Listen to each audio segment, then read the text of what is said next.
Hello students, welcome to my e class. आप हैं अजय गुलेरिया के साथ और चलिए आज आगे बढ़ते हैं +1 फिजिक्स के फर्स्ट यूनिट में।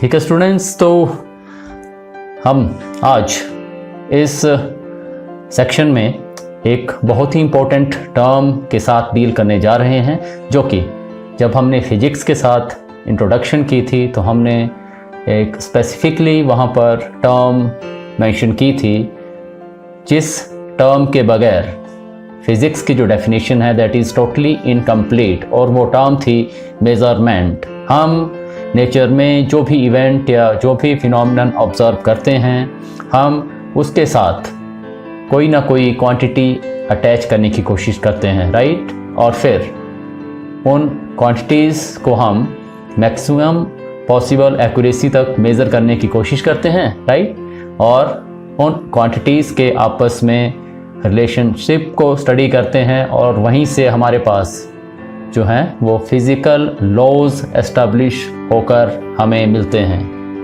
Right guys. तो आज हम चलेंगे इसी टर्म पर जो कि क्या है, मेज़रमेंट। स्टूडेंट्स, ये जो मेज़रमेंट है इसकी ज़रूरत क्या है, okay, why it is so much important, कि अगर इस टर्म को अलग कर दिया जाए तो फिजिक्स की जो डेफिनेशन है वो टोटली इनकम्प्लीट है, राइट। तो हम आ जाते हैं कि for proper and complete study of any physical phenomenon, किसी भी फिजिकल प्रोसेस, इवेंट, फिनोमेनन की अगर प्रॉपर स्टडी करनी हो तो हमें क्या करना पड़ता है, हमें उसके साथ जो लिंक्ड वेरियस फिजिकल क्वांटिटीज़ हैं उनकी प्रॉपर क्या करनी पड़ती है, मेज़रमेंट करनी पड़ती है, ओके। और जब हम उनको प्रॉपरली मेज़र कर पाएँ तो फिर उनके बीच में हम रिलेशनशिप्स एस्टैब्लिश करते हैं, कोई एक मैथमेटिकल एक्सप्रेशन तक हम पहुंचते हैं और हम कहते हैं कि हमें कोई फिजिकल लॉ मिल गया। फॉर एग्जांपल, जैसे कि आपने पिछली क्लासेस में न्यूटन्स लॉ ऑफ ग्रेविटेशन पढ़ा था, तो न्यूटन ने सबसे पहले क्या फिनोमेनन ऑब्जर्व किया था, वो बैठा था और ऊपर से सेब गिरा और उसके माइंड में क्वेश्चन अराइज हुआ कि यार ये जो चीज़ें हैं जब फ्रीली हम इनको छोड़ते हैं तो वो हमेशा ज़मीन की ओर ही क्यों गिरती हैं, राइट। तो उस वक्त उसने सिर्फ इस फिनोमेनन को इनिशियली ऑब्जर्व किया था। उसके बाद क्या हुआ, उसने इसके ऊपर काम किया और उसने क्या चीज़ वहाँ पर ढूंढी उस फिनोमेनन के साथ कि हो सकता है कि इन दोनों के बीच में क्या है, कोई फोर्स लग रही है। तो एक क्वांटिटी उसको क्या मिल गई, वो फिनोमेनन के साथ लिंक्ड फोर्स। फिर उसके बाद उसने देखा कि अगर दो चीज़ें आपस में इस तरह से एक दूसरे को अट्रैक्ट करती हैं, राइट, तो वो जो उनकी फोर्स ऑफ अट्रैक्शन है, जो वो फोर्स एक दूसरे के ऊपर लगाती हैं, तो वो जो फोर्स है वो किन किन चीज़ों के ऊपर डिपेंड कर सकती हैं, राइट। तो उसने क्या किया कि हो सकता है कि ये जो फोर्स है वो किसके ऊपर डिपेंड करे, उनके मासीस के ऊपर भी डिपेंड करे।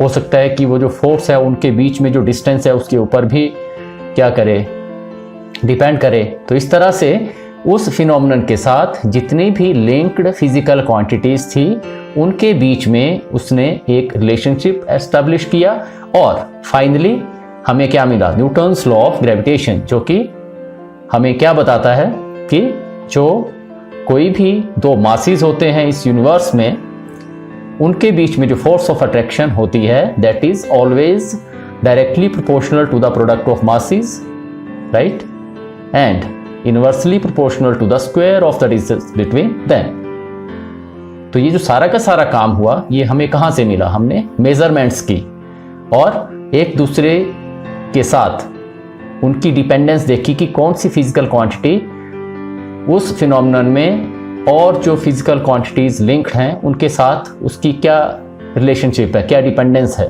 किस तरह से वो एक दूसरे के साथ वेरी करती हैं, right. So that's why measurement is a very important aspect of physics.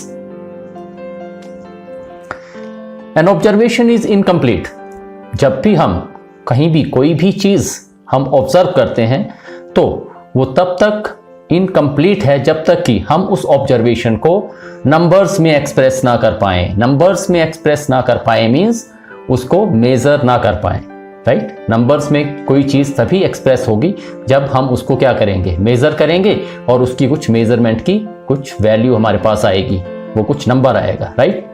तो कोई भी ऑब्जर्वेशन इनकम्प्लीट है unless that has been put into some numeric form. Thus in physics we measure whatever we observe in nature to maximum accuracy possible। तो physics में एक बार हम उसकी definition में भी ये चीज़ पढ़ चुके हैं, लेकिन अभी स्पेसिफिकली हम मेजरमेंट को पढ़ रहे हैं, तो इस चीज़ को फिर से मेंशन करना जो है वो ज़रूरी होगा कि जो फिजिक्स का काम है वो किसी भी फिजिकल फिनोमिनन में जो फिजिकल क्वांटिटी लिंक है उसको मैक्सिमम एक्यूरेसी तक मेजर करने का काम किसका होता है, फिजिक्स का होता है, राइट। नाउ हम फिर से बात कर रहे हैं कि जब भी हम किसी नेचुरल फिनोमिनन को ऑब्जर्व करते हैं, किसी इवेंट को ऑब्जर्व करते हैं, राइट, तो हम उसके साथ लिंक्ड कोई क्वांटिटी उनको हम ढूंढने की कोशिश करते हैं, राइट। तो वो जो क्वांटिटी है किसी फिजिकल फिनोमिनन के साथ लिंक्ड, उसी को हम क्या कहते हैं, physical quantity. So we come on to physical quantity. तो एनीथिंग इन नेचर, नेचर में कोई भी चीज नेचुरली वो किसी इवेंट के साथ लिंक्ड होगी, राइट। तो anything in nature which can be measured, जिसको कि हम माप सकते हैं डायरेक्टली और indirectly, right, is called physical quantity, right. हमने देखा था कि जो आपका फिजिक्स का जो स्कोप है वो बहुत वाइड है, बहुत वास्ट है, वो माइक्रोस्कोपिक डोमेन से लेके मैक्रोस्कोपिक डोमेन तक रहता है। एस्ट्रोनॉमिकल ऑब्जेक्ट्स तक की स्टडी जो है वो फिजिक्स में की जाती है, राइट। तो जो हमारे माइक्रोस्कोपिक जो स्टडी होती है, माइक्रोस्कोपिक ऑब्जेक्ट्स को जो स्टडी करने का काम होता है वो हम इनडायरेक्ट मेथड से करते हैं। क्यों? क्योंकि उनको हम जनरली अपने नॉर्मल जो प्रोसेस है, हम जो अपनी आंखों से देखते हैं, राइट, तो वैसे डायरेक्टली हम उन फिनोमिनन को ऑब्जर्व नहीं कर पाते, राइट। तो वो इनडायरेक्टली हम वहाँ पर स्टडी करते हैं और इनडायरेक्ट वहाँ पे मेजरमेंट्स रहती हैं, राइट। फॉर एग्जाम्पल जो आपकी फिजिकल क्वांटिटीज हैं वो क्या हैं, mass, length, time, force, speed and work etcetera. ये सारी की सारी जिन चीज़ों को हम मेजर कर सकते हैं, they are all called physical quantities, right students. So let us move further and we come on to types of physical quantities. ये जो फिजिकल क्वांटिटीज हैं ये कितनी तरह की होती हैं, okay. So here we will come to an example. हम एक एग्जाम्पल लेंगे। सपोज आपके पास एक ब्लॉक है, राइट, ब्लॉक है, जैसे कि आपकी वॉल होती है, वो आपके ब्रिक से बनी होती है, राइट। तो एक पूरी की पूरी दीवार जब आपकी तैयार खड़ी होती है, ओके, तो वो पूरा एक क्या बन गया है, एक स्ट्रक्चर बन गया है वो। तो इस तरह से सपोज हमारे पास एक स्ट्रक्चर है, इस तरह से जो आपको स्क्रीन में फ्लैश हो रहा है, राइट। फिर हम क्या करते हैं कि कई बार हम उसको तोड़ के देखने की कोशिश करते हैं कि ये किन किन पार्ट से, किन किन पोर्शन से, किन किन कंपोनेंट से मिलके ये जो आपका ब्लॉक है ये बना हुआ है, इसके कॉन्स्टिट्यूएंट बिल्डिंग ब्लॉक्स हैं वो कौन से हैं। तो हमने क्या किया, यहाँ पर इसको हमने तोड़ के देखना चाहा। जैसे आप अगर एक दीवार तोड़ोगे तो उसमें आपके स्टोन्स निकलेंगे या फिर आपकी ब्रिक्स निकलेंगी, राइट, और आपको पता लगेगा कि ये जो दीवार है ये किससे मिलके बनी हुई है, स्टोन से मिलके बनी हुई है, राइट, या फिर वो ब्रिक्स, ईंटों से मिलके बनी हुई है। तो यहाँ पर जब हमने इस ब्लॉक स्ट्रक्चर को क्या किया, ब्रेकअप किया, तो हमारे पास क्या मिला कि इसमें जो थे वो 3 तरह के ब्लॉक थे, ए, बी और सी, राइट। अब आपने इसको बिल्कुल लॉजिकली सोचना है और उसके बाद जैसे हमने इस पूरे के पूरे ब्लॉक को तोड़ के देखा, वैसे ही हमारी कोशिश ये रही कि हम इस ए, बी और सी इनको अकेले अकेले भी तोड़ के देखें, लेकिन वैसा पॉसिबल नहीं हो पाया। ये जो ए, बी और सी थे इनके फर्दर टुकड़े पॉसिबल नहीं हुए, राइट। अब आपके दिमाग में बात आएगी कि यार क्यों नहीं, इनको भी तोड़ दो और टुकड़े हो जाएंगे, लेकिन हमने अभी लॉजिकली सोचना है, राइट। फॉर एग्जाम्पल हम एक एग्जाम्पल लेते हैं कि एक पूरा वर्ल्ड है, पूरे वर्ल्ड में बहुत से लोग हैं, राइट। पूरे वर्ल्ड को अगर आप ब्रेकअप करो तो आप बोलेंगे कि वर्ल्ड के अंदर क्या है, नेशंस हैं, डिफरेंट कंट्रीज हैं। जब आप कंट्रीज के अंदर आओगे तो बोलेंगे कि इसके अंदर डिफरेंट स्टेट्स हैं, राइट। ब्रेकअप होता जा रहा है, टूटते जा रहे हैं। उसके बाद आप बोलेंगे कि स्टेट्स हैं, तो स्टेट्स के अंदर क्या होंगी, डिस्ट्रिक्ट्स होंगी, राइट। उसके बाद आप अंदर जाओगे तो आपका कोई लोकल एरिया होगा, लोकल एरिया के अंदर आप जब जाओगे तो आपकी कोई गली मोहल्ला या आपका कोई बिल्डिंग होगी, राइट। और उसके बाद आप कहाँ पहुँच जाओगे, किसी पर्टिकुलर हाउस में, किसी पर्टिकुलर फैमिली में। और जब आप फैमिली में आओगे तो फैमिली में भी ब्रेकअप पॉसिबल है। वहाँ पे क्या आएगा, इंडिविजुअल पर्सन आएंगे, इंडिविजुअल लोग आएंगे एक एक करके। तो जब आपका पर्सन पहुँच गया तो वो जो आपका बिल्डिंग ब्लॉक है, राइट, एक जो पर्सन है, उसके बाद जो फर्दर आपके ब्लॉक्स हैं वो पॉसिबल नहीं है, राइट। अगर आप जबरदस्ती करने की कोशिश भी करते हो कि यार किसी की जो है वो लात काट के फेंक दी, but that doesn't make sense. हमारे पास एक इंडिविजुअल एंटिटी होनी चाहिए, एक पहचान होनी चाहिए उस चीज की। अगर आप किसी की लात काट के फेंक भी देते हो तो जो टांग आपकी अलग होके पड़ी, that is not an individual entity, that doesn't make sense. तो एक पर्सन जो है वो क्या है, एक फंडामेंटल ब्लॉक है पूरे वर्ल्ड का, पूरे वर्ल्ड की सोसाइटी का, राइट। तो उसी तरह से आपके वो वाले ब्लॉक जिनके फर्दर आपकी बाइफर्केशन या उनका डिवीजन पॉसिबल नहीं होता, they are complete in themselves, they are called fundamental blocks, right. तो उसी तरह से हमारे पास यहाँ पर जो पहली जो क्वांटिटीज आती हैं फिजिक्स में, फिजिकल क्वांटिटीज, वो आती है fundamental physical quantities, right. Fundamental means they are intrinsic, they are complete in themselves, they can't be broken up into further parts, right. वो अपने आप में कंप्लीट है, वो मिलके और चीजें बनाती हैं, लेकिन वो किसी और चीज से मिलकर नहीं बनी होती, राइट। तो हम इसको कैसे डिफाइन करें, the physical quantity which can not be expressed as combination of other physical quantities, ऐसी फिजिकल क्वांटिटी जो कि अदर जो आपकी फिजिकल क्वांटिटीज हैं उनसे मिलकर नहीं बनी होती, right. They are complete in themselves, उनके जो पार्ट हैं वो पॉसिबल नहीं है, वही एक फंडामेंटल बिल्डिंग ब्लॉक है, राइट। वो खुद औरों से मिलकर और चीजों को बना सकता है, लेकिन वो खुद किसी और से मिलकर नहीं बना है। ये अपने बिल्कुल दिमाग में बात बिठा लेनी है, राइट। जैसे कि मैकेनिक्स, मैकेनिक्स मीन्स जहां पे हम मोशन स्टडी करते हैं, राइट। आप फोर्स लगाते हो, चीजें हिलती हैं, डिस्प्लेसमेंट होती है, स्पीड होती है, वेलोसिटी, इस तरह की जो मोशन वाली चीजें आप देखते हो, वो वाली जो ब्रांच है फिजिक्स की, दैट इज मैकेनिक्स। और मैकेनिक्स में हमारे पास जो फंडामेंटल फिजिकल क्वांटिटीज हैं वो कौन सी हैं, mass, length and time. These are fundamental physical quantities in mechanics, right. Mass जो है वो किसी और तरह से जो क्वांटिटीज हैं उनके कॉम्बिनेशन से नहीं बना है, लेंथ भी नहीं बनी है, टाइम भी नहीं है। They are fundamental physical quantities, right? They can't be expressed as a combination of any other physical quantities, right? I think that's very much clear, students. बिल्कुल आराम से लेना है आपने, take it easy. Then we come on to second type of physical quantities, right? ठीक है, एक fundamental है, जैसे आप यहाँ पे मैंने आपको building blocks बताए थे, ऐसे एग्जाम्पल हमने लिए थे ABC, ओके। तो ABC they were fundamental blocks। अब ये फर्दर मिलके दीवार बना सकते हैं, जो मर्जी बना सकते हैं, तीनों बहुत सारे वो अलग अलग डिजाइन इकट्ठे होकर बना सकते हैं, लेकिन राइट, लेकिन वो खुद किसी से मिलकर नहीं बने हैं, राइट। तो यहाँ पे ए बी सी से, इनके कॉम्बिनेशन से जो हमारा एक ब्लॉक बना था यहाँ पे जो इस तरह पड़ा हुआ है, तो ये जो है वो इन तीनों के कॉम्बिनेशन से बना है। तो ये वाला जो आपका यूनिट बना, ये क्या बना, दिस इज डिराइव्ड, राइट। ये इन तीनों से डिराइव हुआ है, ओके। ये फंडामेंटल नहीं है, ये कॉम्बिनेशन से बना हुआ है। तो हम कैसे डिफाइन करेंगे फिजिकल क्वांटिटी को, the physical quantity which is made up of the combination of other physical quantities. ऐसी फिजिकल क्वांटिटीज जो कि और फिजिकल क्वांटिटीज के कॉम्बिनेशन से मिलकर बनी होती हैं, they are derived physical quantities, right. For example बहुत सिंपल है, स्पीड। स्पीड स्पीड क्या है, speed is nothing but distance over time. Speed कोई फंडामेंटल फिजिकल क्वांटिटी नहीं है। स्पीड जो है वो कहां से डिराइव हुई है, किसी ऑब्जेक्ट ने डिस्टेंस ट्रेवल किया इतने टाइम में, तो डिस्टेंस ओवर टाइम, राइट। तो that is basically length over time. Distance means length, time means time, so that is length over time. Thus, speed is the combination of physical quantities, length and time.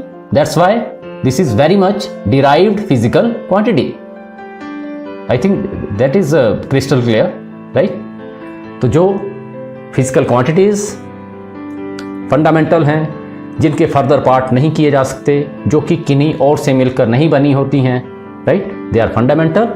और वैसी physical quantities जो कि और physical quantities के मेल से बनी होती हैं, उनके कॉम्बिनेशन से बनी होती है, वो कैसी हैं? Derived physical quantities. Very simple. Then let us move further students. Then we come on to unit. What is unit? The standard chosen to measure any physical quantity is called unit, right? हमने लेन then करना है, आपस में चीज़ों का आदान प्रदान करना है, राइट।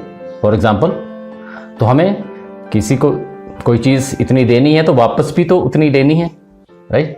तो हमने क्या किया? एक स्टैंडर्ड चूज कर लिया कि ये वाला जो गिलास है, इसी गिलास में मैं तुझे 2 गिलास दूंगा और तूने भी मुझे ये इसी साइज के 2 गिलास क्या करने हैं? वापस करने हैं। पुराना तरीका है। बट उन्होंने क्या किया? जो लोग वहां पे वो आपस में इन्वॉल्व थे उस ट्रांजैक्शन में, उन सब ने मिल बैठ के स्टैंडर्ड चूज किया कि ठीक है, ये सभी इसमें एग्री होंगे, इसी से लेन देन होगा। 1 गिलास दिया, 2 गिलास दिए, 3 गिलास दिए, उतने ही लिए, राइट। तो वो जो गिलास है उस टाइम वो क्या है आपका? वो स्टैंडर्ड चूज किया आपने लेन देन के लिए,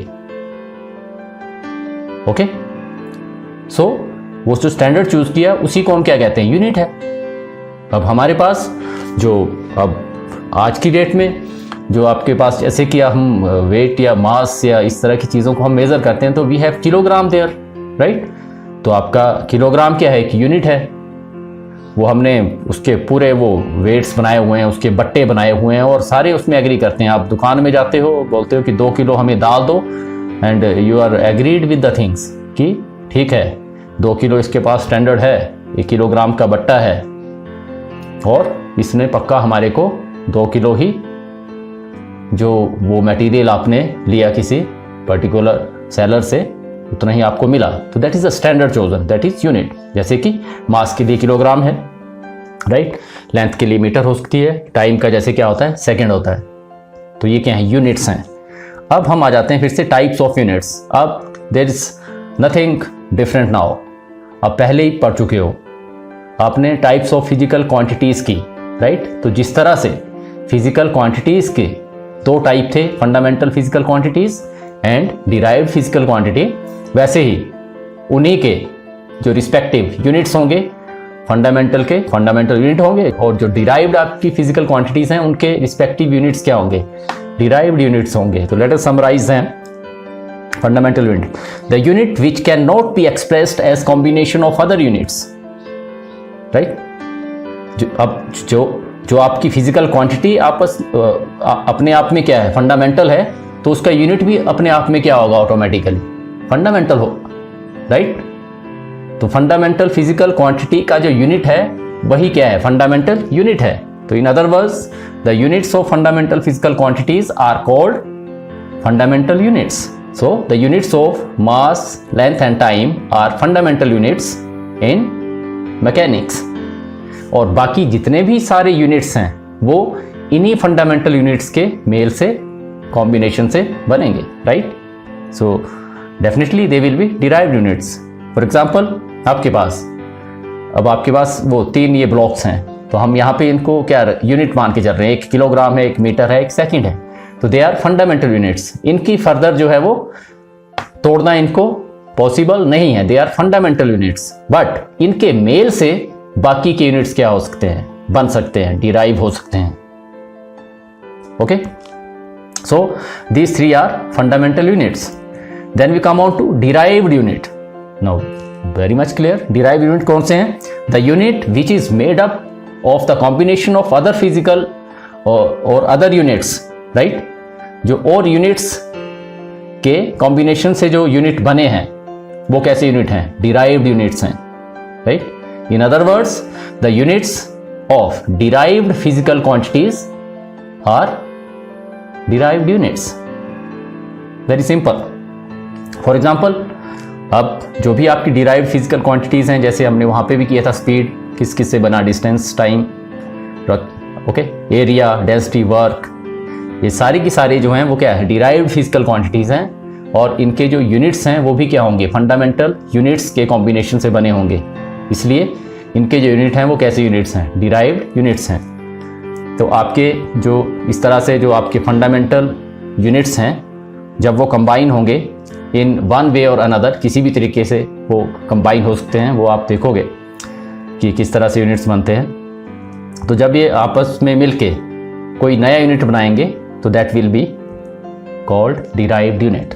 आई think that is very much clear students. आपने बिल्कुल आराम से देखना है। You are new to the science stream.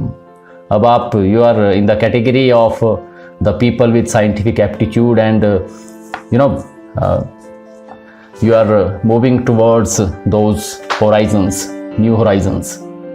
तो अब आपने बिल्कुल एक फ्री माइंड से एक पूरे एक अपने एम को ध्यान में रखते हुए, ज़्यादा बोझ दिमाग पर ना बनाते हुए, बड़े आराम से पढ़ना है।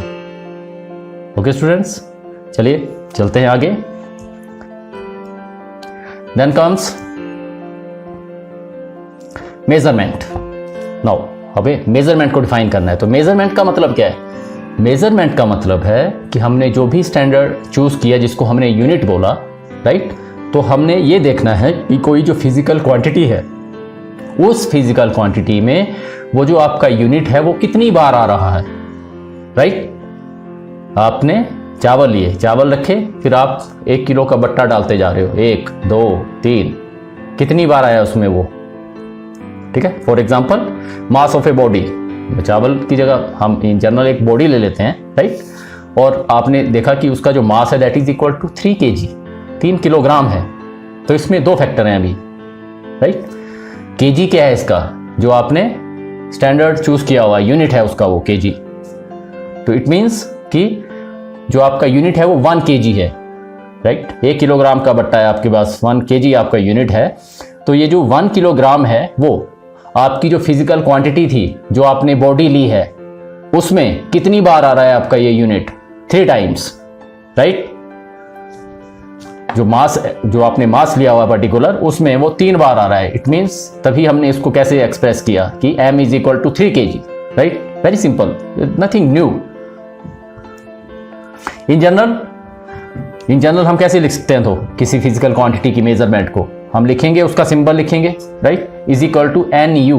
N is number of times, where X is the symbol of that physical quantity, N is the number of times the selected unit is contained in that quantity, and U is the selected unit। बहुत simple है, थोड़ा सा बस express और कहीं पे थोड़ा सा इन चीज़ों को हमें लिख के बताना है, राइट। अदरवाइज सारे बिल्कुल सिंपल सी चीज़ है, राइट। कोई भी क्वांटिटी है उसको कैसे लिखोगे, X is equal to NU। X उसका सिंबल है, N क्या है कि कितने किलो है वो, U क्या है, यूनिट है उसका। ये इन जनरल है, कहीं पे मीटर हो सकता है, कहीं पे सेकंड हो सकता है, कहीं पे फिजिकल क्वांटिटी फोर्स हो सकती है, कहीं पे आपका वर्क हो सकता है, कहीं पे आपकी डेंसिटी हो सकती है, कहीं पे आपका एरिया हो सकता है। उस हिसाब से आपके जो सिंबल और यूनिट क्या होते जाएंगे, चेंज होते जाएंगे। और साथ में यहाँ पे तो N की जगह क्या आना है, कोई नंबर ही आना है, जितनी भी मेजरमेंट होगी उस पर्टिकुलर फिजिकल क्वांटिटी में, जब हमने उसको ऑब्जर्व किया, राइट स्टूडेंट्स। इन केस अब हम क्या करेंगे, थोड़ा सा इसमें मैथमेटिकल ट्विस्ट लाने की कोशिश करेंगे, राइट। कई बार न्यूमेरिकल्स वगैरह में पूछ ले जाता है इस चीज़ को। तो हमने क्या किया, इस इक्वेशन में जो n है उसको एक तरफ रखा और u को इस तरफ ले आए, तो वो कहाँ आ जाएगा, डिनोमिनेटर में आ जाएगा। तो हमारे पास क्या बना, n is equal to x by u. अब हम क्या देख रहे हैं यहाँ पे, we see the inverse relationship between n and u। जो आपका न्यूमेरिकल फैक्टर है और जो यूनिट है, यूनिट मीन्स यूनिट चोजन। अब यूनिट छोटा भी हो सकता है, बड़ा भी हो सकता है। आपका बट्टा जो है वो 1 किलोग्राम का भी हो सकता है, वो 1 ग्राम का भी हो सकता है, राइट। तो हमने n और u के बीच में यहाँ पे कैसी रिलेशनशिप देखी है, इनवर्स। इनवर्स क्या होती है, इनवर्स मीन्स एक अगर बढ़ती है तो दूसरी क्या होती है, कम होती है। डायरेक्ट रिलेशनशिप में क्या होता है, एक चीज़ बढ़ेगी दूसरी भी बढ़ेगी। वो कैसे बढ़ेगी, that depends upon the equation that we are in at that moment, but ये तो श्योर है कि अगर डायरेक्ट रिलेशनशिप है तो एक के साथ दूसरी ने बढ़ना है, अगर इन्वर्स है तो पक्का रिवर्स होना है, एक अगर बढ़ेगा तो दूसरा काम होगा, दूसरा बढ़ेगा तो ये वाला काम होगा, यही इन्वर्स रिलेशनशिप होती है, राइट। तो इसका मतलब ये हुआ कि अगर यूनिट जो है वो ग्रेटर है तो न्यूमेरिकल फैक्टर जो है वो क्या होगा, छोटा होगा, एंड वाइस वर्सा, दोनों मतलब एक दूसरे के उल्टा चलेंगे, बस सीधी सी बात है। इनवर्स रिलेशनशिप का मतलब ही यही होता है। ओके, तो फॉर एग्जांपल हमने क्या लिया, एक एग्जांपल लिया, हमने एक मास लिया 2 kg, राइट, और उसके बाद हमने क्या किया कि 2 kg को कन्वर्ट किया ग्राम में। अब हम यूनिट जो है उसको क्या कर रहे हैं, चेंज कर रहे हैं, कन्वर्ट कर रहे हैं। तो किलोग्राम की जगह हमने यूनिट क्या लिया, जी। तो किलोग्राम एक बड़ा यूनिट है और जी क्या है, एक छोटा यूनिट है। इट मीन्स जैसे ही हमने यूनिट का साइज छोटा किया, ठीक है, तो यू और एन तो उल्टे चलते हैं, तो यू अगर छोटा होगा तो एन क्या हो जाएगा, बड़ा हो जाएगा, और वैसा यहां पे हुआ, राइट। तो यहां पे क्या हुआ कि आपने जैसे ही किलोग्राम को छोटा किया ग्राम में, तो आपका जो न्यूमेरिकल फैक्टर एन है वो 2 से बढ़कर कितना हो गया, 2000, inverse relationship, and I think that is very much clear, right? So let us move on to the next section, very important, system of units, right? Time पर या हमारे जो वर्ल्ड के जो अलग अलग हमारे कंट्रीज थे वहाँ पर अलग अलग सिस्टम ऑफ यूनिट्स यूज़ होते रहे हैं। ओके, तो उनमें जो मेन जो सिस्टम ऑफ यूनिट्स थे वो कौन कौन से थे, या जो आजकल भी प्रेवलेंट हैं, आजकल भी जो चलते हैं, वो सारे के सारे हम इस वाले सेक्शन में करने वाले हैं। तो हम आ जाते हैं। There are mainly 4 systems of units, students. First one is CGS system. CGS कहाँ से बना हुआ है? CGS मतलब हमने लेंथ, मास और टाइम लिए हुए हैं इसमें। लेंथ का जो यूनिट होता है इस यूनिट में, इस सिस्टम में, वो क्या होता है, सेंटीमीटर। मास का क्या होता है, ग्राम, और टाइम क्या होता है, तभी इसका नाम पड़ा है CGS, राइट, सेंटीमीटर, ग्राम, सेकंड। सेकंड जो आपका सिस्टम है दैट इज FPS सिस्टम, या इसी को बोलते हैं ब्रिटिश सिस्टम, क्योंकि ये जो यूज होता था वो कहाँ पे होता है, ज़्यादातर ब्रिटेन में। तो इस यूनिट में क्या था, इसमें जो लेंथ है, इसका नाम भी उन्हीं यूनिट्स के जो आपके फर्स्ट लेटर्स हैं उन्हीं से पड़ा हुआ है। इसमें जो लेंथ को हम मेजर करते हैं वो किस में करते हैं, फुट। ओके, मास को हम वहां पर किस में करते हैं, pound, and time second, and that's why it's name FPS, foot, pound, second. Third is MKS और मीट्रिक सिस्टम। मीट्रिक मतलब जिसमें मीटर यूनिट आया। तो इसमें इस MKS सिस्टम में क्या था, लेंथ को हमने मेजर किया किस में, मीटर में, मास को किलोग्राम में, टाइम को सेकंड में। सो दिस इज MKS सिस्टम। उन्हीं यूनिट्स के जो फर्स्ट लेटर है उन्हीं से इसका नाम जो है वो बनता है, वो आपको क्लियर है, right. Then comes the fourth and the most important and most prevalent, जो कि internationally accepted system of units है, तभी इसको बोलते हैं इंटरनेशनल सिस्टम। और SI इसको इसलिए बोलते हैं क्योंकि इसके जो फ्रेंच, इसका पहले नाम था सिस्टम दे इंटरनेशनल, वो फ्रेंच लैंग्वेज होती है, आपको पता है, वहाँ से जो इसकी एब्रीविएशन ये उठाई हुई है SI, लेकिन हमने अपने इसके लिए हम इसको क्या बोलते हैं, इंटरनेशनल सिस्टम ऑफ यूनिट्स। तो वो फ्रेंच में इसको इस तरह से बोलते होंगे, सिस्टम दे इंटरनेशनल, और इस तरह से, तो इसलिए इसका नाम क्या पड़ा, SI, राइट।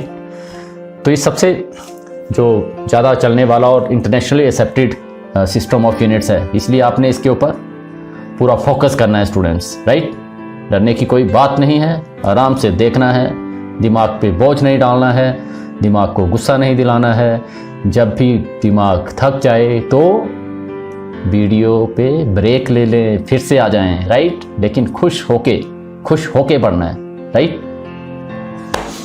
तो इफ सपोज आपका ये इंटरनेशनल सिस्टम ऑफ यूनिट है, राइट, तो इसमें क्या है कि ऐसा नहीं है कि ये पूरी तरह से नया सिस्टम बना हुआ है, ये जो है that is a modified form of MKS system. आपको पता है कि मीट्रिक सिस्टम जो है वो सबसे पहला कौन सा था, MKS, राइट। लेकिन उसमें कुछ एक ड्रॉबैक्स थे जिसकी वजह से वो इंटरनेशनली एक्सेप्ट नहीं हो पा रहा था। इसलिए जो आपकी उसको MKS सिस्टम को हमने मॉडिफाई किया, उसमें जो कुछ एक लिमिटेशंस थी उनको हमने रिमूव किया और हमने उसको तैयार किया कि वो सारे के सारे जो फिजिक्स सब्जेक्ट है उसके डोमेन को वो कवर करे, राइट। इसलिए जो इंटरनेशनल सिस्टम ऑफ यूनिट है इसमें टोटल 7 फंडामेंटल यूनिट्स हैं और 2 सप्लीमेंट्री यूनिट्स हैं। ओके, तो let us come on to those units which are listed in this international system of units. 7 fundamental and 2 supplementary units are there. तो हम इनको populate करेंगे इस टेबल में, serial number, physical quantity, unit and their symbol, right. First number पे आपकी जो physical quantity आती है वो कौन आती है, mass, right. Unit is kilogram and symbol is kg। Okay, second, ये 3 तो वही आएंगी, मास, लेंथ एंड टाइम, जो मैकेनिक्स में होती हैं। Number 2 is length, length metre, metric system है, symbol is m। Third, time, nothing new, second, small s। Number 4, temperature.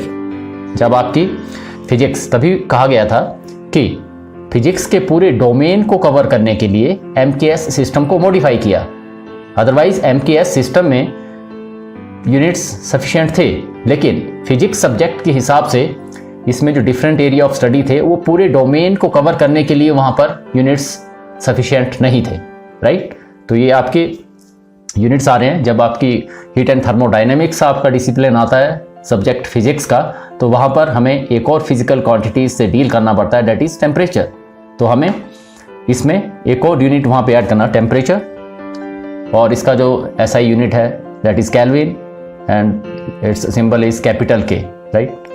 Number 5, electric current. जब इलेक्ट्रिसिटी में हम आए फिजिक्स में, तो इलेक्ट्रिक करंट आया और उसको हमने यूनिट दिया क्या, ampere, and symbol is capital A, right. Then 6, luminous intensity, light से ऑप्टिक्स जो डिसिप्लिन है फिजिक्स का, उसमें intensity of light, right, luminous intensity, intensity of light, उसके लिए हमारा यूनिट है candela, right, and symbol for that is small cd। Then the last one, 7th, amount of substance, right, amount of substance. ये आपका chemistry में भी आता है, आपके एटॉमिक और मॉलिक्यूलर जो आपकी फिजिक्स होती है, तो इसमें जो आपका यूनिट आता है that is mole and the symbol is MOL, mole. So these were the 7 fundamental units listed in International System of Units, that is SI. Okay, then students, we move on to the second kind of units provided in the International System of Units, that is supplementary units. Okay, so let us come on to those. फिर से हम इनको populate करेंगे इस table की form में, right. Number 1 is plain angle. Plain angle जो आप नॉर्मली बनाते हो, एंगल बनाते हो प्लेन पे, कागज के ऊपर, राइट, उसका unit radian, symbol rad. Okay, second one is solid angle. Solid angle 3 dimensional scene आ रहा है, 3 डायमेंशनल फीलिंग आ रही है कुछ, राइट, उनको करेंगे हम, and unit for that is steradian and the symbol is small SR। Okay students, so let us move further and we come on to a very important section. This section is important in itself and also important from the examination point of view, क्योंकि इस section से, ये आपको पता है कि अभी तक हम बहुत सारी चीज़ें थ्योरेटिकल करते जा रहे हैं और इससे आपने बोर नहीं होना है। अभी हम आएंगे रियल फिजिक्स के ऊपर आएंगे जब आप इसको एंजॉय करेंगे, राइट। लेकिन इन चीज़ों के ऊपर भी आपको बोर्ड पॉइंट ऑफ व्यू से ध्यान देना पड़ेगा, इसलिए हम कुछ भी छोड़ने वाले नहीं हैं, हम बिल्कुल पॉइंट टू पॉइंट चलने वाले हैं। और ये जितनी भी चीज़ें आपके इस पैनल के ऊपर यहाँ पर फ्लैश होती हैं, they are to the point notes for you. इनको आप नोट करते जाएं, राइट। इसमें ऐसा कुछ नहीं है कि हम यहाँ पर इस पैनल के ऊपर जो लिखते जा रहे हैं और आपके पास जो है वो आपको घर में जाके किसी बुक से नोट्स लिखने हैं. No, they are sufficient notes. That's why they are being presented in this way. Okay, so let us start. Advantages of SI system. Number 1, SI system is a coherent system of units. Coherent का मतलब होता है कि बिल्कुल कोई चीज coherent हो जाए. कोहेरेंट मीन्स कि अब जब आपका कोई भी सिस्टम ऑफ यूनिट्स होता है, राइट, तो उसमें फंडामेंटल यूनिट्स होते हैं और साथ में क्या होते हैं, डिराइव्ड यूनिट्स होते हैं. तो हमें बताया कि जो आपका डिराइव्ड यूनिट्स होते हैं they are the combination of other units. तो जब कॉम्बिनेशन होता है तो वो जो कॉम्बिनेशन होता है that is in the form of multiplication और डिवीजन. राइट, जो आपके कंबाइन होते हैं यूनिट्स, तो कंबाइन होने का मतलब है कि जो यूनिट्स हैं वो एक दूसरे को मल्टीप्लाई या क्या करते हैं, डिवाइड करते हैं. तो इस तरह से जब किसी डिराइव्ड यूनिट को ऑब्टेन करने के लिए हम फंडामेंटल यूनिट्स या किसी और फिजिकल क्वांटिटी के यूनिट्स को आपस में मल्टीप्लाई या डिवाइड करते हैं, तो जो हमारे पास डिराइव्ड यूनिट मिलता है उसमें कोई भी न्यूमेरिकल फैक्टर इंट्रोड्यूस नहीं होता. ठीक है, अगर आपका यूनिट है kilogram metre per second square, इस तरह से सपोज आपका बन गया, आपने अभी इसके बारे में ध्यान नहीं देना है, ऐसे बनते हैं आपकी, जैसे आपका फोर्स होगा तो उसका यूनिट होगा kilogram metre per second square. तो यहाँ पे क्या हो रहा है, kilogram metre per second square की आपस में क्या हो रही है, मल्टीप्लिकेशन हो रही है. लेकिन उससे ऐसा नहीं हो रहा है कि इन तीनों की मल्टीप्लिकेशन हो रही है तो हमारे को kilogram metre per second square के साथ कोई न्यूमेरिकल फैक्टर मिल जाए 4. No, that's why this system of units is called coherent system of units, right? Then we come on to the second advantage of SI system. So SI system is a rational system of units because it uses same unit for the different forms of a physical quantity. Rational means एक बराबर, right? तो क्या है कि हमारे पास कुछ एक physical quantities होती हैं जो कि डिफरेंट फॉर्म में होती हैं. डिफरेंट फॉर्म में जैसे आपकी एनर्जी है, काइनेटिक एनर्जी है, पोटेंशियल एनर्जी है, थर्मल एनर्जी है, राइट, है तो एनर्जी लेकिन उसके डिफरेंट टाइप्स हैं वो.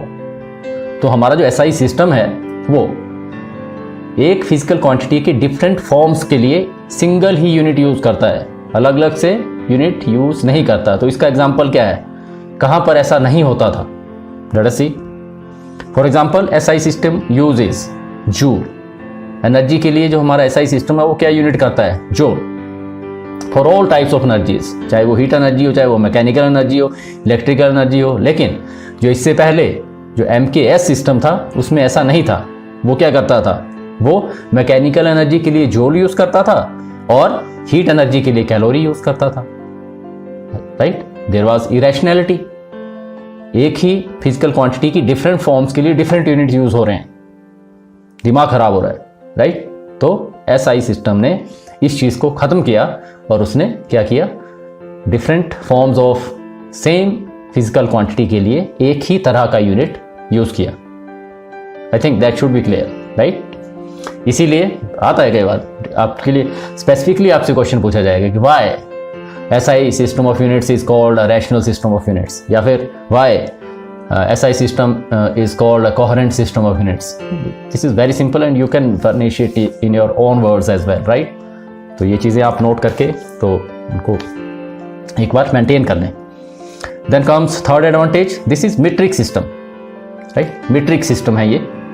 तो metric system ऐसा है कि आपका जो और आपके जैसे CGS सिस्टम है, राइट. तो CGS सिस्टम में क्या होता है, सेंटीमीटर और इस तरह से आते हैं, राइट. तो मीट्रिक सिस्टम होने की वजह से उनकी जो आपस में इंटर कन्वर्शन है वो क्या हो जाती है, इजी हो जाती है, राइट. क्योंकि CGS जो सिस्टम है वो भी क्या है, एक प्रेवलेंट सिस्टम है, काफ़ी यूज होने वाला सिस्टम है, राइट. तो ये मीट्रिक सिस्टम है, इसलिए CGS और जो आपका SI सिस्टम ऑफ यूनिट्स है इसमें जो स्विच करना मतलब इंटर कन्वर्शन करना क्या हो जाता है, आसान हो जाता है.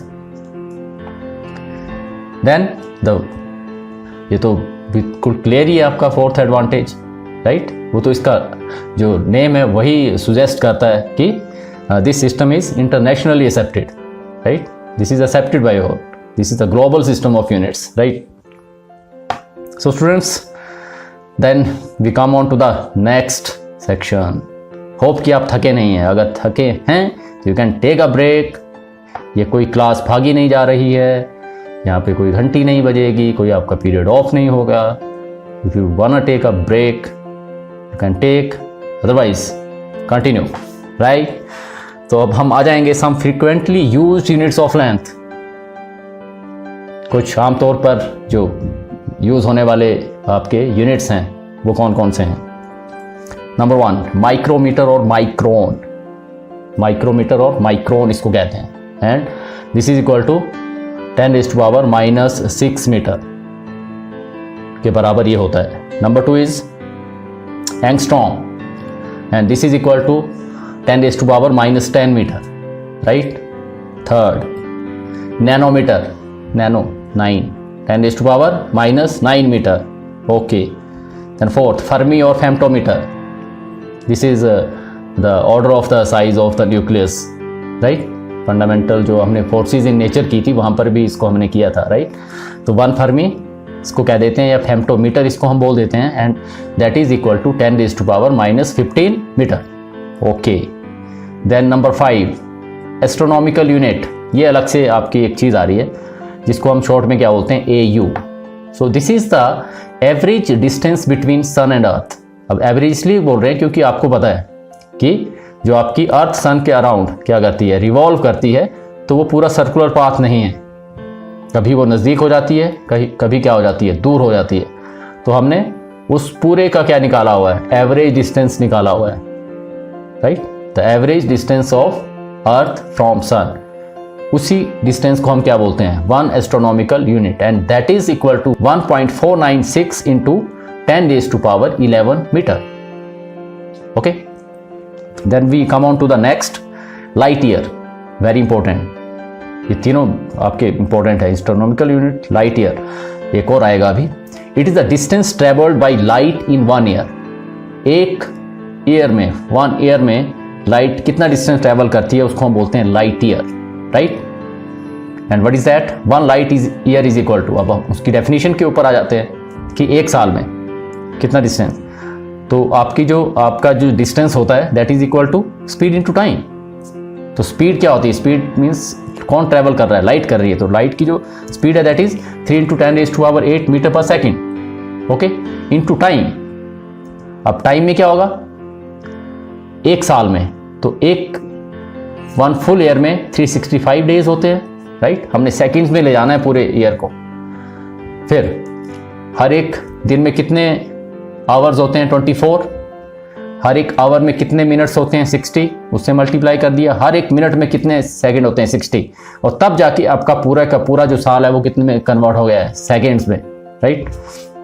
इस सब को जब हम करते हैं तो that comes out to be 9.45 into 10⁻15 metre. So 1 light year is equal to 9.45 into 10⁻15 metre. ये आपके टिप्स पे होना चाहिए ये वाली चीजें। Astronomical unit 1.496 into 10⁻11 metre, light year 9.45 into 10⁻15 metre, tips पे। Then comes 7th parallactic second, very important, parsec जिसको हम बोलते हैं। इट इज द डिस्टेंस और रेडियस, अभी आप देखोगे कि क्यों इसको मैं रेडियस लिख रहा हूं ब्रैकेट में, at which an arc of 1 astronomical unit length subtends an angle of 1 second at its center, okay. कहता है कि एक इतना डिस्टेंस जिसपे कि एक आर्क बनी हो, arc, right, arc is a segment of the circle. एक आर्क जिसकी लेंथ कितनी है, 1 एस्ट्रोनॉमिकल यूनिट, राइट, वो अपने सेंटर के ऊपर कितना एंगल एक्सटेंड कर रही है, 1 सेकंड का। तो समझ लीजिए कि उस वक्त वो अपने सेंटर से जितनी दूर है, अपने सेंटर से जितनी दूर है मींस वो उसका रेडियस हुआ। तो ये जो हम डिस्टेंस की बात कर रहे हैं that is the radius in this case, okay.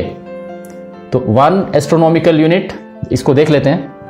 Suppose आपके पास इस तरह से सिचुएशन है, आर्क है और इसकी जो लेंथ है that is 1 astronomical unit. 1 astronomical unit आपको पता है 1.496 इंटू 10⁻11 मीटर, राइट। अब ये जो है वो अपने सेंटर के ऊपर कितना एंगल सबटेंड कर रही है, 1 सेकेंड, राइट। तो ये वाला जो डिस्टेंस होगा समझ लीजिए वो कितना है, ये रेडियस भी है और क्या है वो डिस्टेंस भी है सेंटर से उसका, एक ही चीज़ है, right. So this distance will be 1 parsec, this radius will be 1 parsec. तो इसको निकालने का तरीका हमने 10th मैथमेटिक्स में इसको किया हुआ है। ओके, तो we know that if an arc subtends an angle theta at its centre, कोई भी आर्क अगर थीटा एंगल सबटेंड करती है अपने सेंटर के ऊपर, तो हमारे पास क्या है कि वो जो थीटा होता है that is equal to length of arc divided by its radius. I think that's very much clear, पढ़ा हुआ है आपने 10th मैथमेटिक्स में। तो हम क्या करेंगे, theta is equal to length of arc, यहाँ पे क्या है 1 astronomical unit divided by R. अब यहाँ पे आर हमने निकालना है, यहाँ पे थीटा हमें पता है कितना है 1 सेकंड है, 1 एस्ट्रोनॉमिकल यूनिट हमें पता है 1.496 इंटू 10⁻11 मीटर है, राइट। तो वो वाली चीज़ें हम यहाँ पे पुट करेंगे और उससे पहले हम क्या करेंगे कि हमें आर अननाउन है तो आर को हम इस तरफ ले आएंगे, ओके, और थीटा को दोनों की हम पोजीशन एक्सचेंज कर लेंगे इक्वेशन में। और यहाँ पे क्या हो जाएगा, हम इसकी वैल्यू पुट करेंगे, ये हो गया। उसके बाद हम जो आपका सेकंड है इसको ट्रीटमेंट देंगे, तो 180 डिग्री जो होता है वो कितना होता है, equal to pi radian, right. 180 degree is equal to, trigonometry में आपने पढ़ा हुआ है 180 degree is equal to pi radian, और 180 डिग्री को हम सेकंड में कन्वर्ट करेंगे। तो 180 डिग्री, 1 डिग्री में 60 मिनट, 60 से मल्टीप्लाई हुआ, और 1 मिनट में 60 सेकंड, 60 से हमने क्या कर दिया, इसको मल्टीप्लाई किया, और फिर 1 सेकंड एक तरफ रखा और बाकी सारी चीज़ें वहाँ पे दूसरी तरफ ले गए, ओके। तो ये जो आपकी वैल्यू आएगी, ये वाली 1 सेकंड की वैल्यू हमने वहाँ पे पुट की। तो यहाँ पर अब आपने इतनी बड़ी कैलकुलेशन के चक्कर में यहाँ पर नहीं बढ़ना है, right.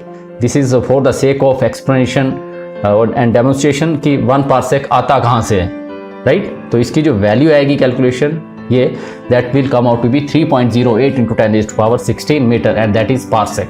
Hence 1 parsec is equal to 3.08 into 10⁻16 metre, students. So students, this was all about the need for measurement, and then we studied all kind of things like your fundamental and derived physical quantities, then fundamental units and derived units, okay, and then systems of units, सारा हमने इसमें किया, okay. और फिर हमने सम frequently used जो units of length है उनको वहाँ पे डिस्कस किया, और उसमें आपके बाकी यूनिट्स के साथ साथ जो 3 हमने मेन यूनिट किए जो कि आपकी टिप्स पे होने चाहिए, राइट। हर कहीं वो यूज़ होंगे, न्यूमेरिकल प्रॉब्लम्स में आपको वो आएंगे। Those were 1 astronomical unit which is equal to 1.496 into 10⁻11 metre, second is 1 light year that is 9.45 into 10⁻15 metre, and third is 1 parsec that is equal to 3.08 into 10⁻16 metre, and that's all about this section, students. तो आपने पूरी तरह से इसको देखना है, समझना है। अगर कहीं पे भी आपको कन्फ्यूज़न होता है तो आपने कमेंट सेक्शन में कमेंट करना है, आपके हर डाउट को कमेंट्स के जरिए रिमूव करने की कोशिश की जाएगी, और अगर उसके ऊपर कोई डेडिकेटेड वीडियो बनाने की ज़रूरत होगी तो हम वो भी बनाएंगे। So that's all for this session today. अगले वीडियो में फिर से मिलते हैं, तब तक keep revising, keep studying, have a nice time, goodbye.